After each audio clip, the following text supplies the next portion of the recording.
Hello everyone and welcome to my review of the new Hawkbill neck knife KFD 359. This knife in particular has been produced by Wartech USA. So you can see there's a little bit of a branding label on the edge of the blade, and on the back it does have some other text that says 440 stainless steel in China. I'm not sure if you guys can actually see that, but those are just some bits and pieces of text on the actual blade itself. Many people like to call this the karambit. I myself call it that, and I purchased this off of Amazon for around $7, depending on the type of shipping person you choose. I'm not sure, but I purchased this one for around $7, and obviously for a cheap price it does come with some flaws. And some of those flaws can be seen on the edge of the blade. You can see that you guys can't really exactly see it that well, but on the actual craft, the mold that they use to shape the handle isn't exactly perfect. It does have some little edges that stick out, little bits of plastic that stick out from the mold. And obviously with a little bit of sandpaper we can fix that, but just a few little manufacturing flaws. The tip of the blade isn't sharp.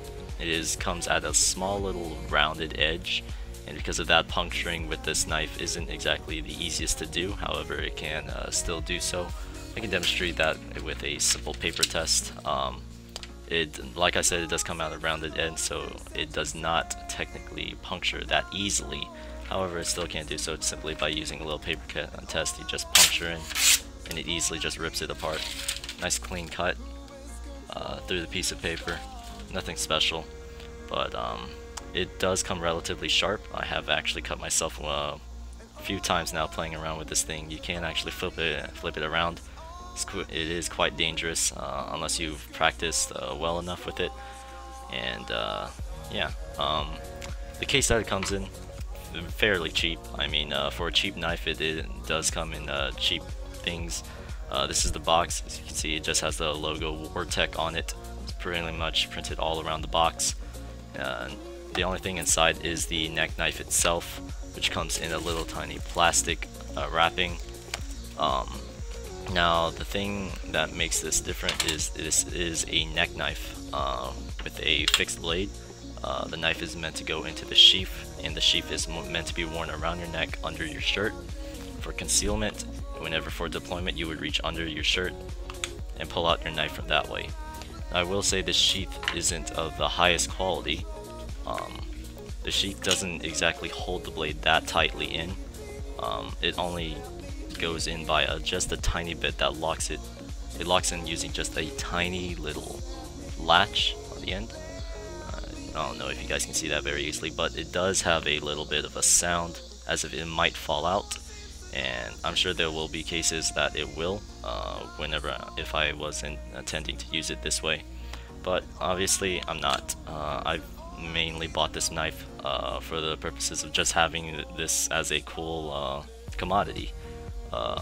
This knife definitely looks really aggressive, and I don't plan on using. I'm not planning on using this in any way, shape, or form for any physical use.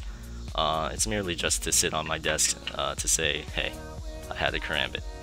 And so, yeah, I'm pretty sure I've covered all the basic stuff about this. Not the best review of a knife in the world, but it is pretty cool. It looks almost identical to a karambit in the game Counter-Strike Global Offensive, in that it has the curved blade as well as the puncturing point at the ring of the karambit. So it is pretty cool. It does fit all both hand styles of which you want to grab it, index and ring finger.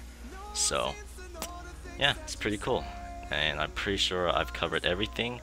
One thing I will say, no, this knife does not come in StatTrak.